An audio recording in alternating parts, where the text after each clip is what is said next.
हज़रत आयशा सिद्दीक़ा फरमाती हैं, जब रमज़ान का आखिरी अशरा आता तो आप सल्लल्लाहु अलैहि वसल्लम रात भर जागते और घर वालों को भी जगाते, इबादत में निहायत कोशिश करते और कमर हिम्मत बांध लेते थे।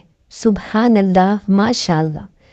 अल्लाह हम सब को भी इसी तरीके से सहर व अफ्तार रमज़ान गुजारने की तौफीक अता फरमाए, ताकि जो हमारी सुन्नतें हैं, जो फ़राइज़ हैं, हम उन्हीं पर अमल करते हुए सहर व अफ्तार गुजारें।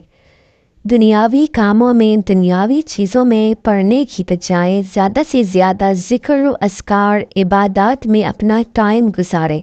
आप सल्लल्लाहु अलैहि वसल्लम ने फरमाया है, जिसने ईमान के साथ अपने आप को गुनाहों से बचाते हुए रमज़ान गुजारा, उसके पिछले तमाम गुनाह माफ़ कर दिए जाएंगे। तो जनाब, इस टाइम पे सुबह सुबह के टाइम है, सहरी का वक्त है और हम जनाब यहाँ पर सहरी बनाने में लगी हुई हूँ। मैं यहाँ पर सहरी बना रही हूँ और मैंने रात से ही हमेशा पेड़े बना कर रखे होते हैं। तो इससे क्या होता है कि अगर कभी कभार ऐसा हो जाए कि आँख देर से खुले, तो पेड़े ऑलरेडी अगर फ्रिज में रखे हुए हों तो बहुत ही आसानी के साथ हम अपने रोटी पराठा वगैरह बना सकते हैं।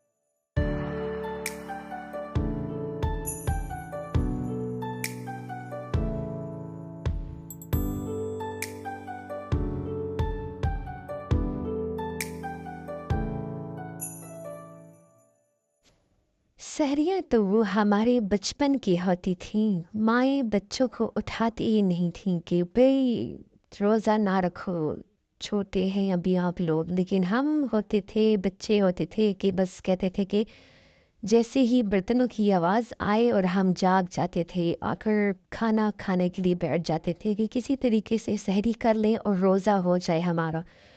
आजकल तो क्या होता है कि लोग अफ्तारी के बाद सहरी तक जागते रहते हैं। कोई ना कोई अपने कामों में मसरूफ़ होता है, पढ़ाइयाँ हो रही होती हैं या फिर कोई गेम्स, ऑनलाइन गेम्स होती हैं, वो बच्चे खेलते हैं। इसी के अलावा और काफ़ी अपनी मसरूफियात में सब लोग मगन होते हैं। मोस्टली लोग कुरान पढ़ते हैं और मकसद यही होता है कि हम लोग अगर सो गए तो सहरी के लिए जाग नहीं सकेंगे। एक तो सहरी का वक्त होता है, शॉर्ट होता है, उस टाइम अगर उसी वक्त नींद से जागा जाए और फिर खाने को भी दिल नहीं होता। अक्सर लोगों का यही मसला होता है, इस वजह से वो लोग फिर सोते ही नहीं है। अपने किसी न किसी काम में मसरूफ़ होकर ये टाइम गुजारा जाता है।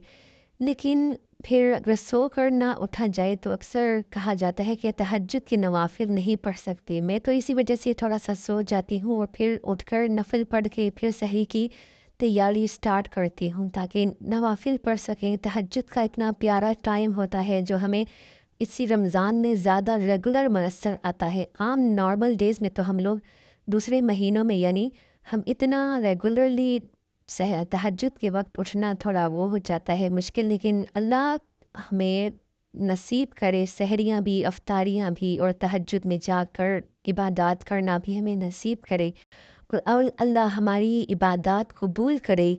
आमीन या रब्बल आलमीन। आप लोग अपनी सहरी के टाइम क्या बनाते हैं और क्या खाते हैं? मकसद सहरी में यही होता है कि थोड़ा इंसान हेल्दी चीज़ खाए, ताकि सारा दिन उसका भूख का एहसास ना हो, कमज़ोरी का एहसास ना हो।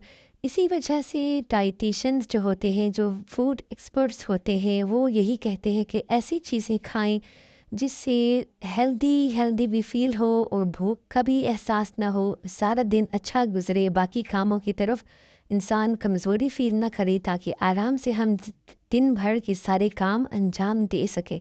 तो इसी वजह से अक्सर लोग अपनी रूटीन में पराठा खाना पसंद करते हैं, क्योंकि पराठे से ज़्यादा जल्दी भूख नहीं लगती। सालन हो जाता है, मलाई, दही, अंडा, چائے یہی چیزیں ہوتی ہیں، اور پانی کا استعمال زیادہ سے زیادہ کرنا چاہیے تاکہ جو ہے ڈی ہائیڈریشن نہ ہو، جسم میں پانی کی کمی نہ ہو۔ Thanks for watching.